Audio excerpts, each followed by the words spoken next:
مسلمان اس وقت یہ سوچ رہے ہیں کہ یہ جو مصیبت، یہ آفت جو آ گئی، جس پہ یقینی طور پہ مسلم ممالک بھی شامل ہیں، دیگر ممالک بھی شامل ہیں، یہ کیا ہے؟ یہ اللہ کی طرف سے کوئی وارننگ ہے؟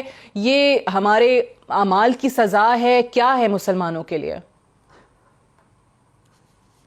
سعدیہ، بنیادی طور پہ میں 3 ماہ سے پورے ملک کے لوگوں سے کہہ رہا تھا اپنے پروگرام کے ذریعے بھی کہ صبح کی جب اذان ہوتی تھی تو کتے جو ہیں، اب تک جب میں آپ سے بات کر رہا ہوں، صبح کی اذان ہوتی ہے تو کتے جو ہیں وہ رونا شروع کر دیتے، بھونکتے نہیں ہیں۔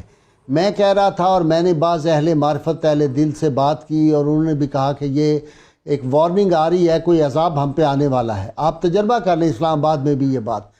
اب اس کی بیک گراؤنڈ کیا ہے؟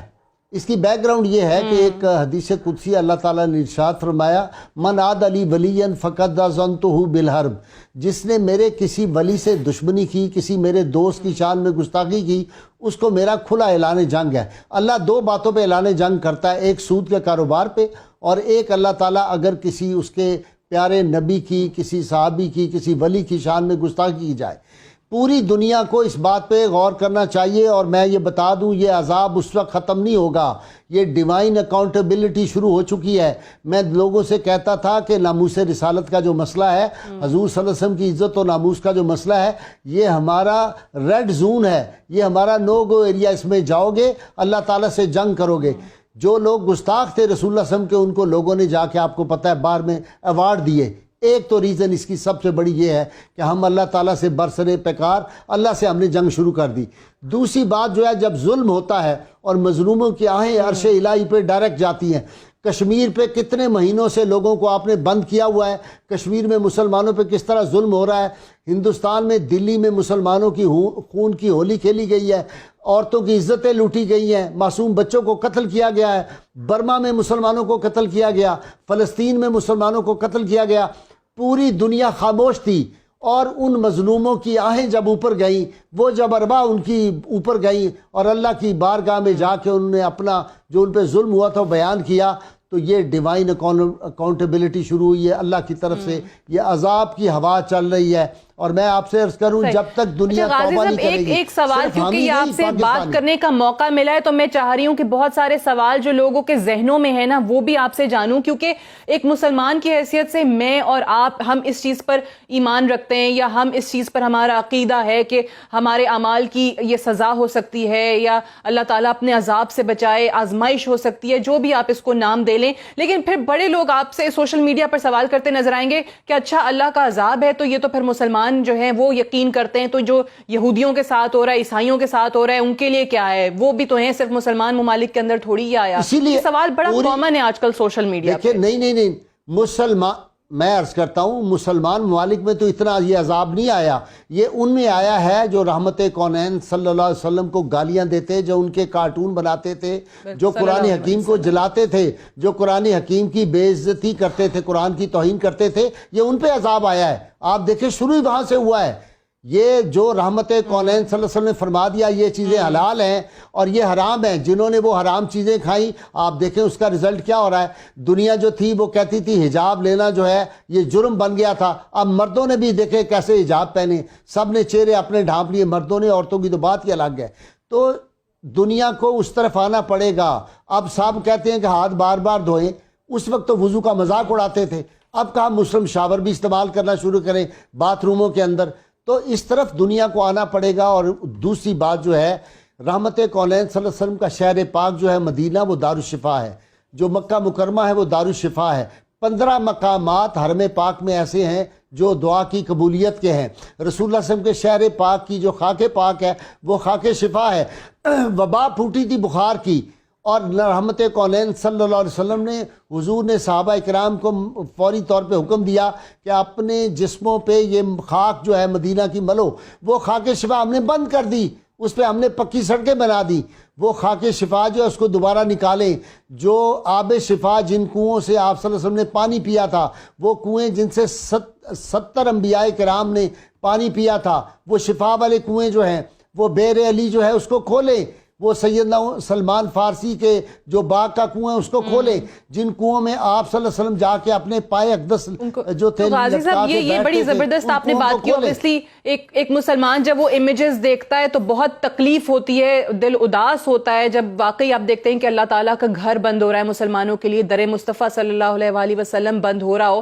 یہ چیزیں بہت سارے لوگوں سے بات ہوتی ہے، بیٹھے لوگ کہتے ہیں کہ یہ دیکھیں یہ اللہ تعالیٰ آپ سے ناراض ہو گیا.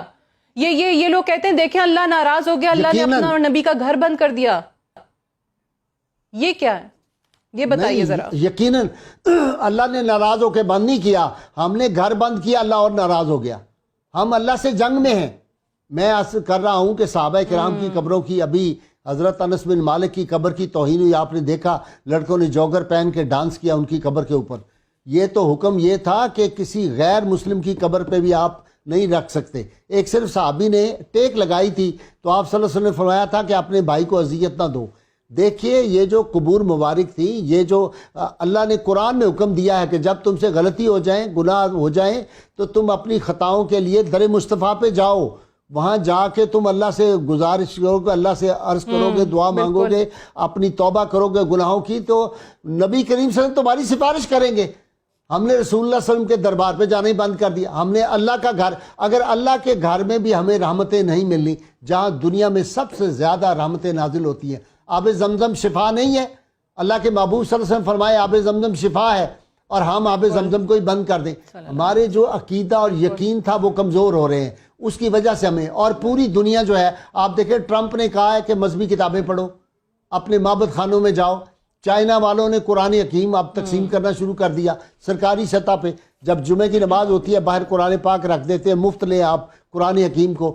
تو جو اللہ نے اور اللہ کے رسول صلی اللہ علیہ وسلم فرما دیا ہے، یہ ڈیوائن جو احکامات ہیں ان کی جب صریحاً خلاف ورزی ہوگی، جب آپ ان تعلیمات کا مذاق اڑائیں گے، جب آپ اللہ کے محبوب جو انبیاء کرام، اولیاء کرام، صحابہ کرام کی شان میں، اہل بیت اطہار کی شان میں گستاخیاں کریں گے، تو آپ نے تو رب کو چیلنج کر دیا. اور رب وہ ہے جو مچھر سے اتنی بڑی نمرود کی حکومت کو ختم کرتا ہے، جو جب عذاب دیتا ہے تو پھر بڑی بڑی جو سلطنتیں، بڑی بڑی قومیں جو تھی ان کو الٹ دیتا ہے، پٹک دیتا ہے. لیکن وہ رحیم و کریم رب ہے. اگر یونس علیہ السلام کی قوم پہ عذاب شروع ہو گیا تھا اور وہ نکلے، انہوں نے سچے دل سے توبہ کی، وہ عذاب رک گیا.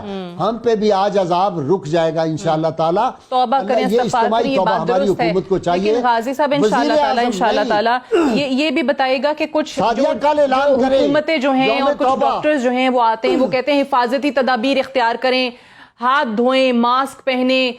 پھر وہاں پر ہم جو ہے نا وہ تھوڑے علماء کرام ہمارے، ان کا کچھ کا موقف آیا. ایک کی جو ویڈیو آئی، انہوں نے کہا نماز جمعہ کی ادائیگی کے بعد انہوں نے کہا کہ نہیں، ہم اللہ پر توکل کرنے والے لوگ ہیں، آپ بے شک ہاتھ ملائیں، گلے ملیں، کرونا ہمارا کچھ نہیں بگاڑ سکا. تو یہ جو اسباب ہیں نا دنیا کے، میں چاہتی ہوں کہ اس پہ، اور جس طرح رسول پاک صلی اللہ علیہ وآلہ وسلم نے کہا کہ پہلے اپنا اونٹ باندھو پھر اللہ پر توکل کرو، یہ جو اسباب کا اور توکل کا ربط ہے نا، اس کو ایکسپلین کر دیں. میں سعدیہ قرآن حکیم کی ایک آیہ مبارکہ پڑھتا ہوں، یہ سب سوالوں کا جواب ہے. اللہ تعالیٰ نے سورہ بقرہ میں ارشاد فرمایا، وَلَا تُلْقُوا بِأَيْدِيكُمْ إِلَى التَّهْلُكَةِ، تم اپنے آپ کو ہلاکت میں نہ ڈالو. یہ حکم ہے قرآن حکیم کا. یہ ساری باتیں جو ہے، اگر عمر فاروق رضی اللہ تعالیٰ عنہ طاعون کسی جگہ پھیلا ہوا ہے شام میں، تو آپ وہاں سے واپس آ جاتے ہیں.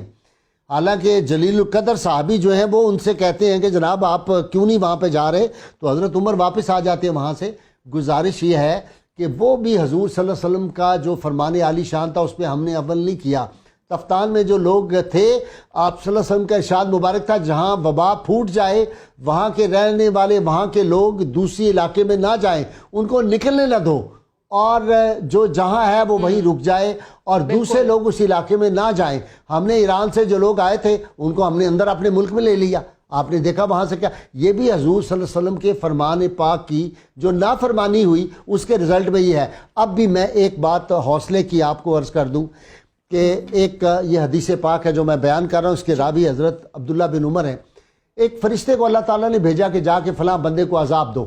وہ جب گیا تو اس بندے نے جواباً کہا، تمہیں اللہ کے چہرے کی قسم مجھے عذاب نہ دینا. فرشتہ واپس چلا گیا. دوسرا فرشتہ آیا عذاب کا، اس کو بھی اس آدمی نے یہی کیا.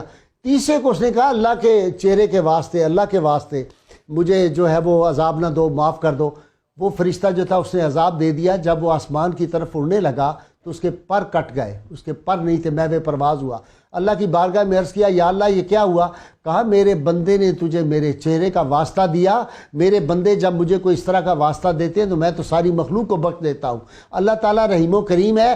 یوم دعا وزیر اعظم اعلان کریں, کل کا اعلان کر دیں, پرسوں کا کر دیں کہ ساری قوم جو ہے اپنے گھروں میں یوم دعا منائے گی, یوم توبہ منائے گی. بھی تھوڑا میں چاہوں گی آخر میں جو آپ سے سوال کر رہی ہوں کہ اس وقت آج ابھی لوگ بہت تعداد میں سن بھی رہے ہیں, آج شب معراج بھی ہے, اس حوالے سے لوگوں کو جو ہم کہہ رہے ہیں بار بار کہ توبہ کریں, استغفار کریں, کچھ خصوصی دعائیں جو ہیں وہ آج اس پروگرام کے توسط سے ضرور بتائیے.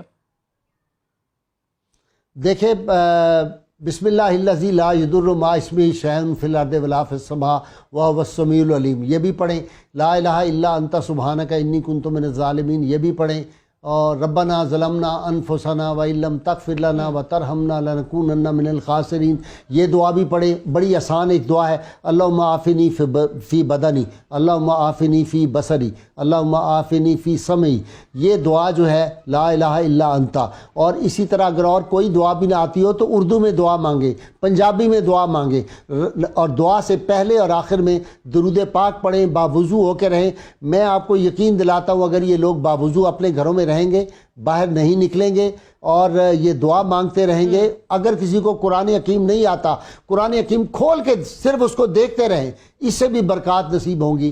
اور یہ جو ہمیں ملتی ہے, یہ جس کو کیا کہتے ہیں آپ, یہ کالے سے رنگ کی جو چیز ہوتی ہے کلونجی, نبی کریم صلی اللہ علیہ وسلم نے ارشاد فرمایا کلونجی اور شہد جو ہے یہ سوائے موت کے علاوہ ہر چیز, ہر بیماری کا کلونجی کا اس سے جو آپ دوائی نکلی ہے, آج آپ نے دیکھا ہوگا, میں نے پڑھا ہے لیٹسٹ, وہ کلونجی سے بنائی گئی ہے, تو اس کا بھی استعمال کریں. اور ایک عود ہندی ہے, اس کے بارے میں 2 حدیث ہیں, ایک کی راویہ حضرت ام قیس ہے, دوسرے کے جابر بن عبداللہ ہے. یہ سانس کی بیماری ہے, بیسیکلی ریسپیریٹری سسٹم کو یہ افیکٹ کرتی ہے. تو آپ صلی اللہ علیہ وسلم نے فرمایا عود ہندی استعمال کرو. اس کو کشت بھی کہتے ہیں, اور انگریزی نام میں بتا دوں کوسٹس روٹ ہے, کوسٹس روٹ اس کو انگریزی میں کہتے ہیں. یہ اپنے گھروں میں اس کی دھونی دیں, بچوں کو اس کی دھونی دیں, اور اس کے قطرے ناک میں بھی ٹپکائیں, گلے میں بھی ٹپکائیں. یہ رسول اللہ صلی اللہ علیہ وسلم کا بتایا ہوا ہے. اور حضور صلی اللہ علیہ وسلم طبیب روحانی بھی ہیں, طبیب جسمانی بھی ہیں.